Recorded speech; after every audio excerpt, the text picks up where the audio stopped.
Spider প্ল্যান্টের গোড়া হলুদ হয়ে যাওয়া এই গরমে খুব একটা কমন ব্যাপার, কিন্তু এই স্পাইডার প্ল্যান্টকে কিন্তু ঠিক করা যায় একদম ঘরোয়া উপায়। এই স্পাইডার প্ল্যান্টের কোনা হলুদ হয়ে যাওয়ার পিছনে অনেক কারণ থাকতে পারে। কখনো দেখা যায় যে সূর্যের আলো বেশি পড়ে গেছে, কখনো কম। ট্যাপ কলের জল থেকেও অনেক সময় কিন্তু এই কোনা হলুদ হয়ে যায়, কারণ ট্যাপের জল অনেক সময় খানিকটা লবণাক্ত হয়, সেটা কিন্তু এনার পছন্দ নয়।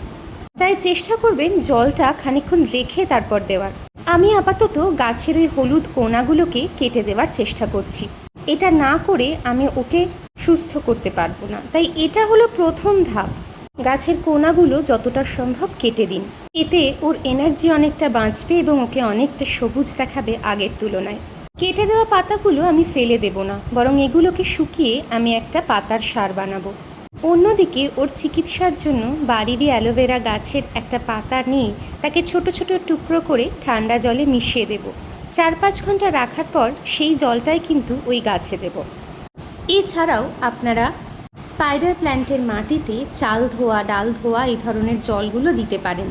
তবে মনে রাখবেন কোনোটাই রেগুলার নয়, সপ্তাহে 1 দিন কি 2 দিন আপনারা দিতে পারেন। মোটামুটি 5-6 ঘন্টা রাখলেই এই জলটা তৈরি হয়ে যাবে। তাই এখন চুপচাপ অপেক্ষা করতে হবে সন্ধে আসার। যদিও আমার সময়টা আজকে তাড়াতাড়ি কেটে যাবে, কারণ আজকে বিকেল থেকেই আমাদের বাড়িতে রয়েছে রবীন্দ্র জয়ন্তীর রিহার্সাল।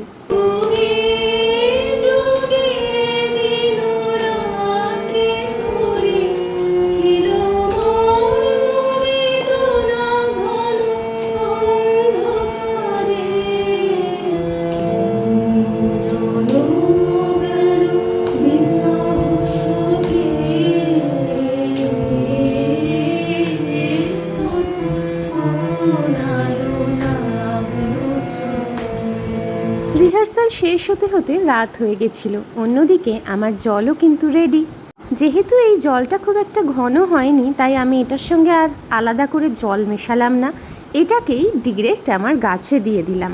অ্যালোভেরার জল গাছে দিলে কি কি উপকার হয় এবার সেটা ঝটপট বলে নেব। এটা গাছের ইমিউনিটি বুস্টার হিসেবে যেরকম কাজ করবে, তেমনি গাছকে অন্যান্য ফাঙ্গাস এবং দুষ্টু ব্যাকটেরিয়ার হাত থেকে বাঁচাবে এবং গাছের মূলকেও শক্তিশালী করে তুলবে। এবং অ্যালোভেরায় রয়েছে সরাসরি ম্যাগনেসিয়াম আর জিঙ্ক, যা গাছের ক্লোরোফিল উৎপাদনে কিন্তু অনেক সাহায্য করে। ফলে গাছের পাতা কিন্তু আবার সবুজ হয়ে উঠবে। এছাড়াও অ্যালোভেরা মাটির পিএইচ লেভেলকেও বজায় রাখে। আমার গাছটিকে কিন্তু আজ সকালে অনেকটা সতেজ দেখাচ্ছে, কিন্তু ওর চিকিৎসা এখনও চলবে। আপনারা সাবস্ক্রাইব করে দেখতে থাকুন।